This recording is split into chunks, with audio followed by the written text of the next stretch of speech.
Be seated, please. Good afternoon.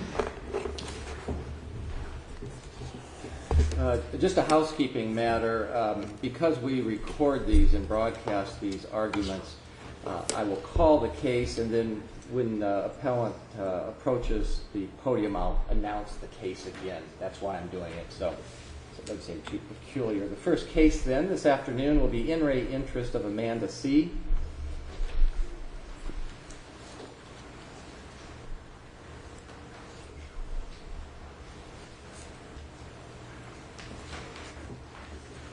And again, this is in re interest of Amanda C. Is it Hightower-Henne? Yes, Your Honor. Okay. Good afternoon. Thank you. May it please the Court, my name is Tracy Hightower-Henne from Omaha, Nebraska, and I represent the appellant, who is the natural mother of the minor child in this case. I would first like to reserve 2 minutes for rebuttal. Okay. First, I think a brief review of the facts are important. This case was originally brought before the juvenile court on allegations of sexual abuse by the father. Counsel, if I could? Yes. Okay. I think we're fairly familiar with the facts from the brief. Could I ask you maybe just to jump to what you think is really what you'd like us to focus on, maybe that didn't get in the brief or... Absolutely. Okay. Yeah. Then jumping straight to that, Your Honor, I then want to focus on that subsection 5 then, which deals with the mental deficiency. And I did outline this in my brief, but importantly I want to note that today then I would just emphasize the state has failed to prove that the mother was unable to render her basic parenting skills and responsibilities due to her mental deficiency. And cases that have been heard before this court dealing with that subsection 5 and the mental deficiencies, I would argue are dissimilar to this case. Most of these cases deal with unsafe conditions in the home leading to additional physical or emotional complications as a result of the parent's mental deficiency. It's important because this case is the type of case that's lumped in that subsection 5 because of mental capacity. Yet when comparing the facts of this case to the precedent, I would argue it does not conform.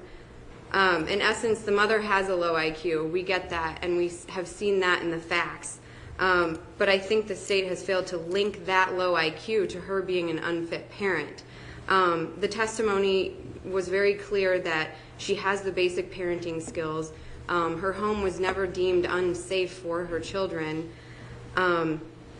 She also had concern for hygiene issues for her children even after they were removed from her home. So we're not seeing that link to the other cases that you have heard here. For example, in re interest of DAB, that case dealt with a schizophrenic parent who had sent the child, and I think it was a 5-year-old child, in diapers to school. So we're sort of lumping this case into that subsection 5 where I don't think it's proper, and that is one of these sections that the state emphasized the termination for the mother. Also, I know the subsection 7, just sort of touching briefly on that because that's a clear calculation. But of course, pointing out that this court has decided that that's just a guideline. And I think in this case, because of the facts and circumstances, that due to her mental deficiency, and I think that failure to show the nexus of her mental deficiency and alleged